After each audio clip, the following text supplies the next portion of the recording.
In my lab, we're interested in making things. So in using synthetic chemistry or synthesis, chemical synthesis, to make what we think of as new and interesting molecules.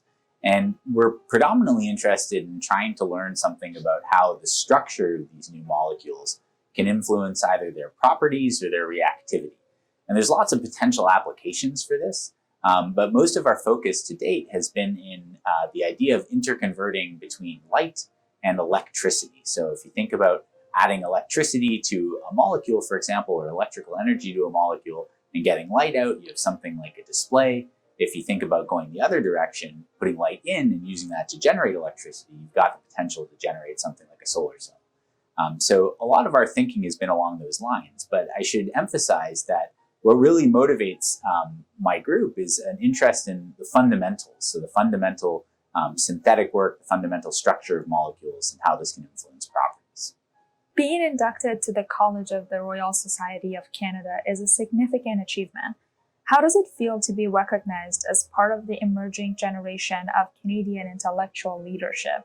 What does this honor mean to you personally and professionally? Yeah, thank you so much. It's really a great honor to be inducted or selected amongst this cohort of fantastic peers across the country in a variety of disciplines.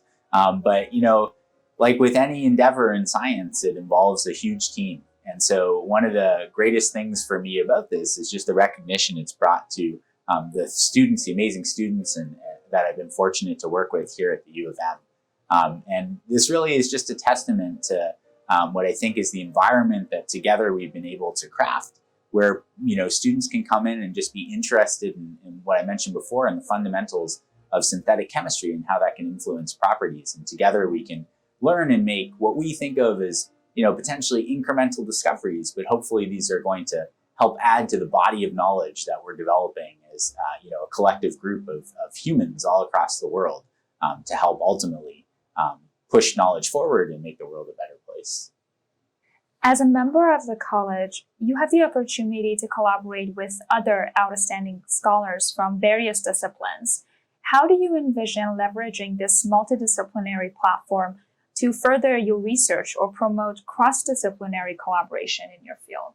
Yeah, one thing I think that the past few years made abundantly clear is that when you don't get a chance to meet and speak with people, you lose out on a really rich opportunity to develop new ideas, especially with folks from different backgrounds that you might not have expected to be relevant to the way that you think. And so I'm really excited by this opportunity to just meet new people, right? And have a chance to have conversations that can, shine a little light on what we're, the way I personally think and help me see things from a different perspective. Membership in the college is for 7 years. What are your goals and aspirations during this period? How do you hope to make a lasting impact on your field and the broader scientific community, particularly young upcoming scientists and those from minority groups, during your time as a member? Yeah, it's an interesting thing, right? Because if you think about, life as an academic, when you're a student, you have sort of a discrete period of time. You're a postdoc, you work for a couple of years.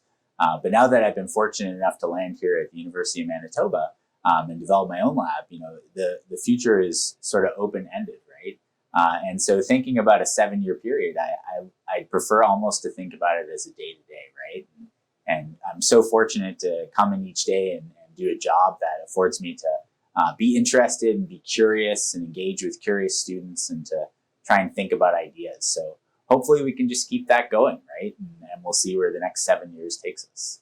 Well, good luck with everything. Thank you so much. And thank you so much for your time today.